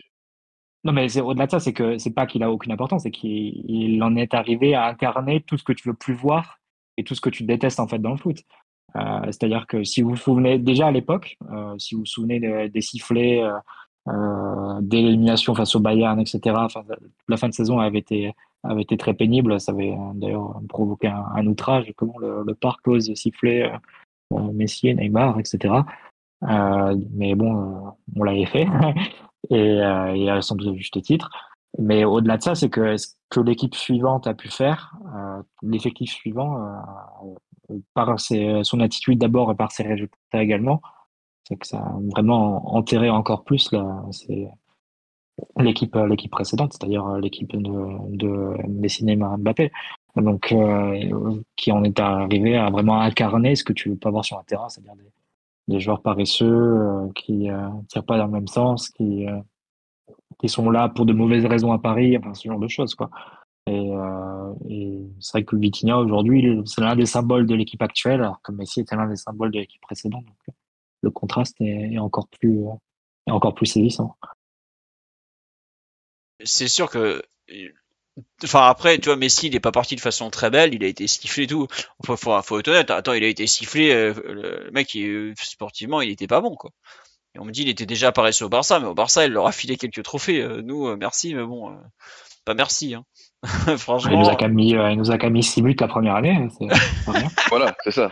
Il nous fait une saison à 6 buts en Ligue 1. Attendez, Je veux pas être méchant, mais je trouve qu'on a quand même été assez patient. Hein. non, mais Lee Kangin aussi, il a fait une saison à 6 buts en Ligue 1. Lui aussi, il est gaucher, hein. C'est bon, hein. On n'a pas besoin de Messi.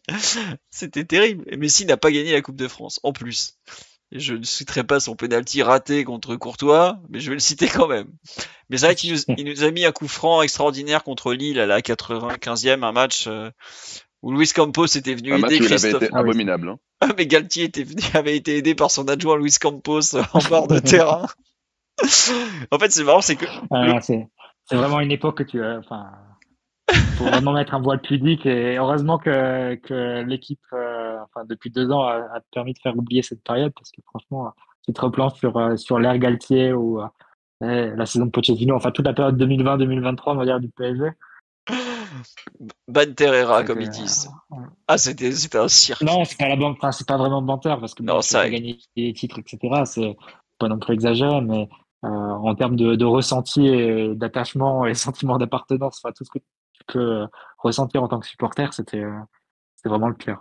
non mais C'était attends, le pire est terrible. à venir. Ça va être quand dans 10 ans, des comptes communautaires de foot complètement débiles vont nous sortir des photos avec Messi, Neymar, Mbappé en citant oh là là, quelle époque c'était. Et là, tu serras le poing, je peux te dire. Et tu seras énervé parce que tu diras, mais non, c'était de la Bah, Ça merde. va pas arriver, t'as ça. bien On est à l'abri de ça. non, mais t'as bien les photos Ronaldinho, Kocha ou Anelka, enfin, ce genre de trucs, hein. Exactement. Philo est là pour témoigner de. Ah, la bouse que c'était. Non mais là déjà j'ai vu passer cet après-midi ou hier une photo Ronaldinho Prime avec le milieu du Milan AC. Je fais non, je crois là je crois qu'on était déjà à la sortie du bar là. Il restait plus grand chose. Hein. Il y avait plus rien dans les jambes. Mais alors quand ils vont nous réécrire l'histoire autour de Messi, Neymar et Mbappé, ça va être quelque chose. Ah là là Après, l'histoire, elle est vraiment, enfin, ça dépend vraiment de d'où tu la vois, parce que nous, de notre côté, on en veut à mort à Messi parce que, voilà, on pense qu'il s'est un peu foutu de notre gueule, et il est pas venu à Paris pour les bonnes raisons, et son arrivée a coïncidé avec des saisons sportivement très peu agréables à suivre, en plus, en dehors du terrain, avec beaucoup d'affaires et de dramas. Mais à côté, tu as notamment côté argentin, mais pas que. Je pense que c'est peut-être l'opinion plus majoritaire chez d'autres supporters plus neutres. C'est de dire que le PSG a maltraité Messi, a pas su vraiment l'accueillir, etc. Enfin, et je pense que tu le vois aussi, ça a des répercussions même maintenant, hein, sur des joueurs argentins qui choisissent pas le PSG, qui préfèrent aller à l'Atlético Madrid ou au Real avec une concurrence très forte. Probablement aussi en raison de Là, ce il y a qui s'est passé aussi. avec Messi. Hein. Je pense que c'est assez clair. Ouais. Il y a aussi ce qui s'est passé. La France-Argentine, c'est un peu ça aussi qui a mis. Je pense que c'est pas mal lié à ça, à la finale de Coupe du Monde 2022 et aux célébrations qui ont suivi.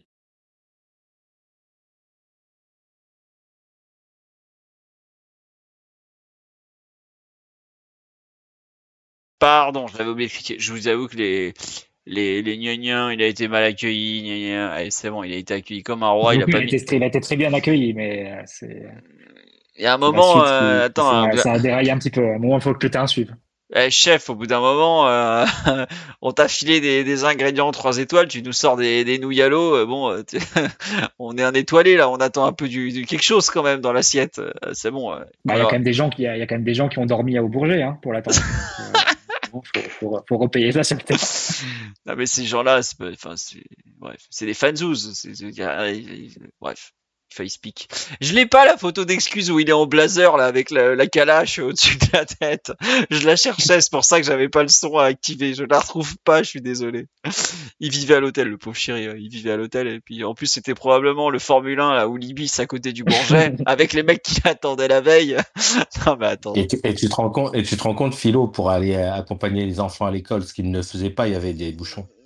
Ah ouais, j'avais oublié cet épisode. Non mais Ouais, ça- puis il y a une superposée pour les enfants à l'hôtel aussi. Enfin, Et le petit, il avait mal au dos à cause des lattes. Attendez, c'est pas acceptable. Non, mais franchement. Tiens, mais on rigole là parce que c'est vrai que son passage à Paris a été un peu raté, un peu. Bon, il y a évidemment quelques gestes, quelques actions parce que c'est Lionel Messi. C'est Lionel Messi. Voilà, ça reste un joueur immense. Mais quand il est parti, la façon de cracher dans la soupe en plus à la fin, tu vois, attends. Tu veux qu'on te les montre tes matchs ou pas? Tu les as bien vus tes matchs? Nous on les a vus, hein, on les a subis même, hein. Donc c'est bon. D'un moment, j'ai eu un certain respect pour tout ce qu'il a fait sportivement au PSG parce que bah c'était comme tu dis Mathieu une époque dégueulasse. Enfin en termes de jeu c'était ridicule et il a pas été aidé non plus d'arriver dans un effectif aussi déséquilibré. Enfin il y avait rien qui allait globalement. Tout n'était pas de sa faute, ça je suis d'accord. Certaines choses étaient quand même pas mal dues à lui, mais la fin, quand la façon dont il est parti en se défaussant sur les autres et tout, t'es là, genre, attends. Non, franchement, on me dit sur live, merci pour rien, vieux père. Ouais, non, je suis d'accord, il y a un peu de ça, quoi. Il y a un moment, t'es Lionel Messi, t'as quand même pas fait grand chose, tu te plains tout le temps, c'est toujours la faute des autres. Attends, tu te moques de qui, là? Non, c'est bon. Il faut qu'il prenne une bonne raclée dimanche. Alors, déjà qu'on gagne, je dis, mais s'il peut prendre en plus une bonne raclée, je ne dirais pas non. Après, je verrais bien nous marquer un coup franc ou quelque chose dans le genre pour sauver la face. Et que tous les mecs qui regardent pas les matchs disent ah bah vous voyez il est bon encore, il a mis un coup franc contre le PSG. Bon voilà, alors c'est bon. Allez, suivant. Mais revenons à nos moutons. La comment dirais-je, très sympathique équipe actuelle. Et est-ce que tiens quelle équipe vous imaginez côté PSG plutôt les Ultras ont traité sa mère de prostituée quand même. Oh ça va, hein, ça arrive à d'autres. Hein. Enfin, c'est bon. Romain Mabille a un peu dérapé au micro. Bon, ça peut arriver à tout le monde, hein, va vous dire Mathieu. C'est bon. Neypaï n'a pas l'air d'en tenir rigueur. Hein. Oui, voilà, bon. Mais à un moment, bon, c'est comme ça, hein, ça peut arriver dans un stade. Il y a des fois, ça dérape. Et puis, à Barcelone aussi, ils l'ont sifflé. Hein, faut pas qu'ils réécrivent l'histoire. Hein, vers 2014, ils l'ont sifflé bien comme il faut, parce qu'ils s'économisaient pour la Coupe du Monde. Ah bah ça me rappelle quelque chose, ça tient. Enfin bref. Donc, revenons à notre Paris Saint-Germain 2024-2025, qui est très appréciable et très apprécié. Bon, je pense que derrière, il n'y a pas trop de doute. Au milieu, il n'y a pas trop de doute. Devant, sur le trio, vous imaginez quelle association pour jouer le terrible EHPAD FC de Miami? Blaise? Je pense que on peut espérer que Barcola retrouve une place dans le 11.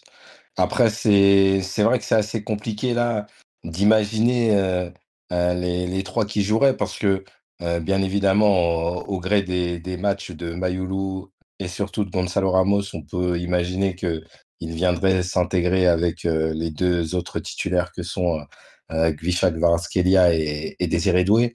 Mais peut-être que les états physiques décideront aussi de quels seront les joueurs qui seront alignés. Mais là, comme ça, ce mardi, en tous les cas, je partirai sur le trio le plus expérimenté avec du temps de jeu, puisque je pense que Ousmane Dembélé devrait faire son retour dans le groupe, lui, à minima.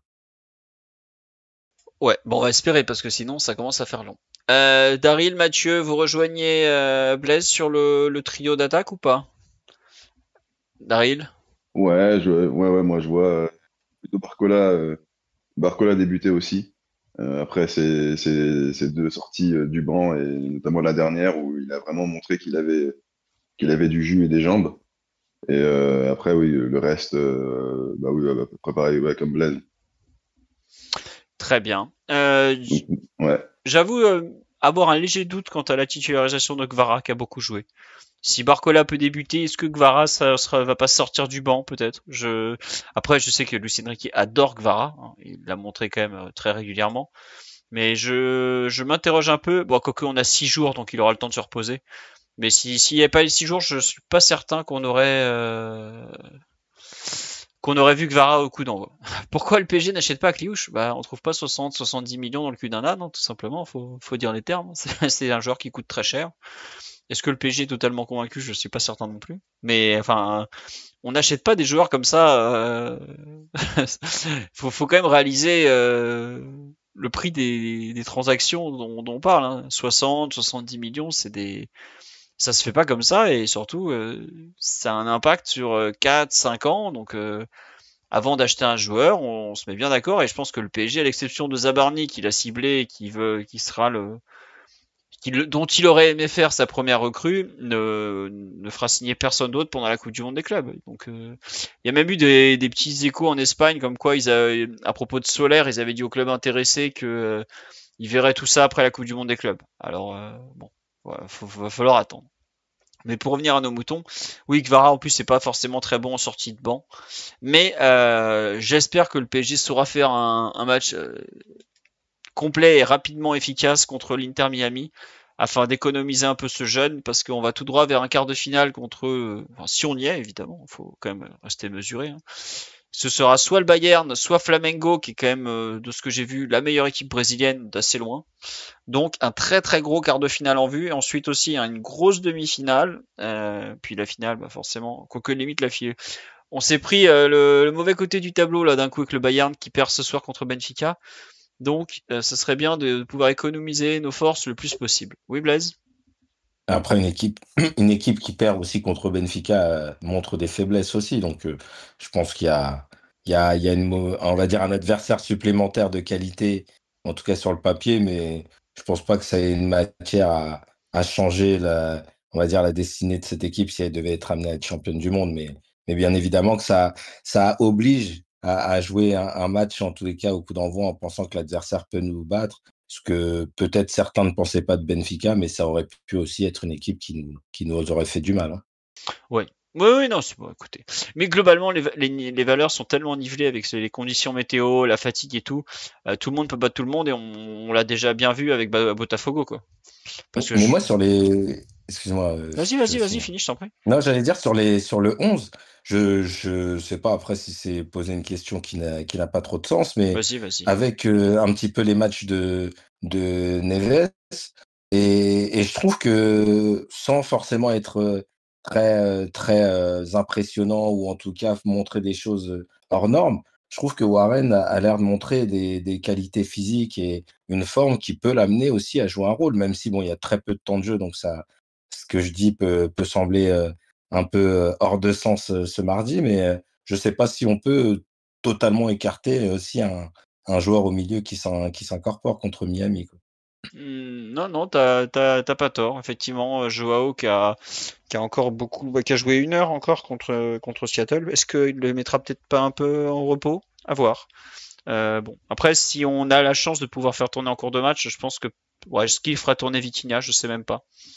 Mais à voir effectivement Warren, parce que c'est dommage qu'il se soit loupé contre Botafogo parce qu'il avait quand même un bon petit coup à jouer dans la compétition. Donc un peu dommage. Bon, on verra effectivement, mais c'est vrai que Warren fait peut-être partie de ces jeunes qui peuvent espérer comme ça s'incruster dans le 11 de départ et tout ça. Messieurs, est-ce qu'il y a encore une chose à dire sur ce PSG Miami? Est-ce que vous avez un horrible match de Léo Messi au PSG en tête ou non, c'est bon, on va pouvoir se concentrer sur le match à venir? T'as vraiment envie que le podcast dépasse les 2 heures parce qu'il y en a des matchs. Hein. Oh là là, j'ai des images où je le vois en train de regarder ses pompes et marcher là, alors qu'il vient de tout rater, qu'il a allumé les gants du gardien à 5 mètres. Bref. Le match aller face au Bayern, c'est pas mal. Oh là là, c'est celui auquel je pensais. Je crois que le pire, c'est le retour. Le retour quand il y a Goretzka qui arrive chargé comme un joueur de l'Atalanta qui lui met un coup de hanche. C'est même plus un coup d'épaule, il lui met un coup de hanche Et l'autre, Je crois que c'est Valdingue. 2 duels consécutifs en plus, hein. Je crois qu'ils perdent 2 duels contre Goretzka consécutifs en plus. Là- Non, Ah mais ouais. t'en as plusieurs. T'as aussi l'action où Modric le rattrape à la course. Oh là là là là.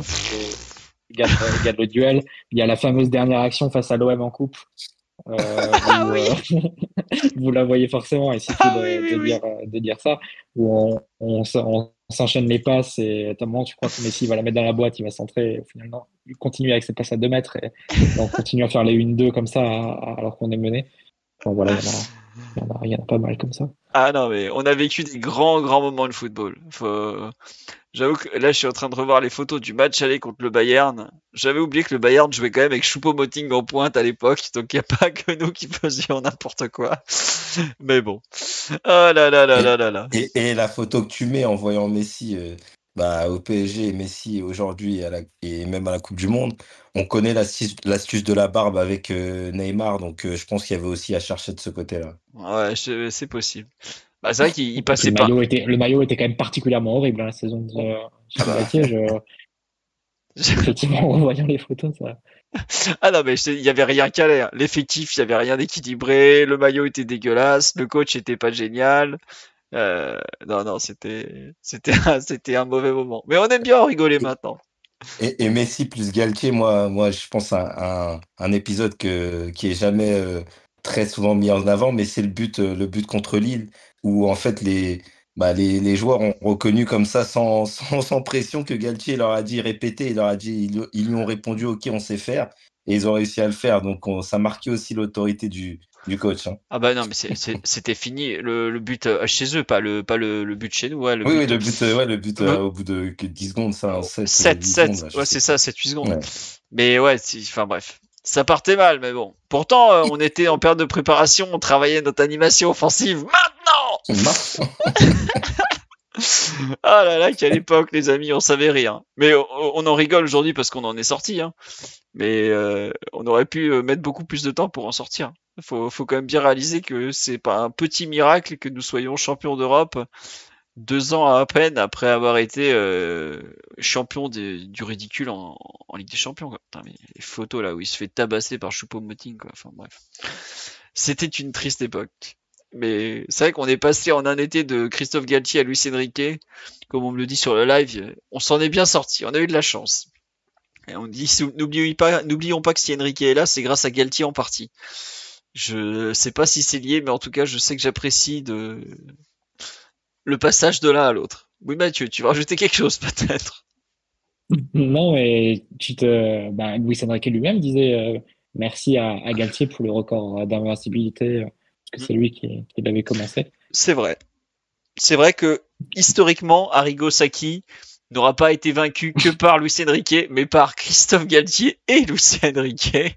Bon, Galtier a posé 3 matchs, je crois. Luis Enrique en a posé 35 ensuite. Bon, c'est bien. Et on nous dit c'est grâce à Walid Regragui qu'on a Lucho. C'est aussi possible que Walid Regragui, formidable sélectionneur du Maroc, nous ait offert la tête de Luis Enrique un peu sur un plateau. Bon, sur Je ce, crois que c'était plus ou moins acquis avant la compétition qui quitterait la sélection. je crois que quand il a commencé à lancer Twitch, la fédération royale espagnole de football a dit non, on va peut-être arrêter là quand même. On va s'arrêter là. Allez, sur ce, dernier merci à Vest92 pour l'abonnement offert tout à l'heure pendant qu'on parlait de je ne sais plus quoi, mais je voulais pas couper, je crois que c'était Mathieu qui parlait. En tout cas, on vous remercie pour votre fidélité. On se retrouve lundi prochain. On sera au lendemain de PSG Léo Messi FC. Puisqu'on espère qu'on sera en quart de finale de la Coupe du Monde des clubs. Ça parle pas de Lyon. En fait, on pourrait vous parler de Lyon, mais globalement, il n'y a pas un joueur à les prendre. Golden John a coulé son club. Tiens, on va parler de Lyon en vitesse. Bon, Mathieu pourra pas répondre, mais je vais vous expliquer pourquoi. Blaise, Daryl, Mathieu, est-ce qu'il y a un seul joueur que vous allez chercher à l'OL en mode charogne, on se fait plaisir sur la bête? Voilà. Moi, je vais reconnaître qu'il est déjà parti, hein. Malik. Ah, ouais. Cherki, bon. D'accord. Malik Moi, j'aime bien Fofana, ça. sinon. Sur le live, on me dit Fofana. Tagliafico. Moi, Cherki, je prenais pas forcément, mais Malik Fofana. Tagliafico. Non, ça va aller. Disons que, n'empêche que dans ce que dit Mathieu, dans le rôle de Nuno Mendes, Tagliafico est pas si débile que ça, parce que c'est un latéral. Bon, mais le problème, c'est que, il est Après, il a argentin. 30 ans et quelques, c'est Voilà. évidemment Ouais, Voilà. réaliste. Non, mais tu vois, c'est marrant, on me cite Miko Tadze, je trouve que c'est pas bête, même si je pense que Miko Tadze est un joueur qui est pas facile à faire rentrer dans un vestiaire. Ils ont pu le constater à Lyon, à l'Ajax, chez d'autres. On dit, on peut racheter leur stade. On le rachète, on le déplace directement. Voilà, on le met à Poissy, on teste et on le C'est pas rend. beaucoup plus loin de Paris que Massy, je pense. Je suis pas sûr. Mais on nous dit Tolisso en centrale. Mais qu'est-ce que centrale quoi? La gare centrale, parce qu'il il joue pas chez nous, Tolisso. Il a pas la mobilité. Donc non, c'est à 2 heures, c'est pareil. Il y a un peu de ça.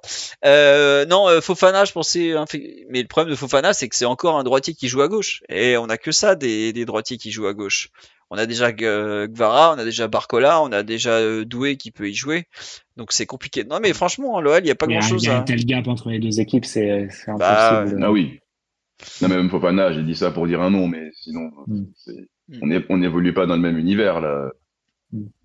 Non mais je suis d'accord. Allez, j'aime bien Perry, leur gardien. Mais bon, c'est pareil, il a pas sa place. Sinon, il y a là pour vraiment aller chercher Maitland Niles, ce milieu de terrain latéral droit peut-être. Mais bon, écoute, toi, on coupe le micro, c'est intolérable, connerie pareil. Ouais. Ah mais Sinon, En termes de Pjanic profil, aussi, en termes de non niveau. Pjanic. C'est vrai que Sonny Anderson en doublure de Dembélé, ça pourrait le faire aussi. Non, mais non, j'avoue que ouais, l'effectif de l'OL me fait pas rêver. Donc bon, un peu C'est gênant. loin à l'époque où tu rêvais de Sénégovou, Philo, raconte. Ah bah Sidney Govou. Mathieu, tu le sais, la campagne de Ligue des Champions a basculé quand Sidney Govou a remplacé Habib Beye en consultant Canal+. Absolument. On me cite C'est écrit dans ton livre, j'espère. Ce n'est pas écrit dans mon livre, mais j'ai failli le glisser à un moment. J'ai hésité. Comme j'étais limité en nombre de caractères, j'ai dû faire des choix.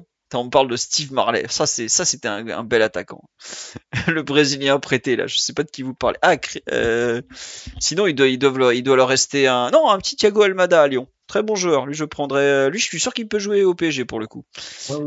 Il est sous contrat à Lyon ou il est prêté à Lyon? Alors, il a un contrat de domestique de John Textor qui le sous-traite à diverses entités privées, donc au club de foot, sélection nationale. Il est sous contrat à Eagle en fait.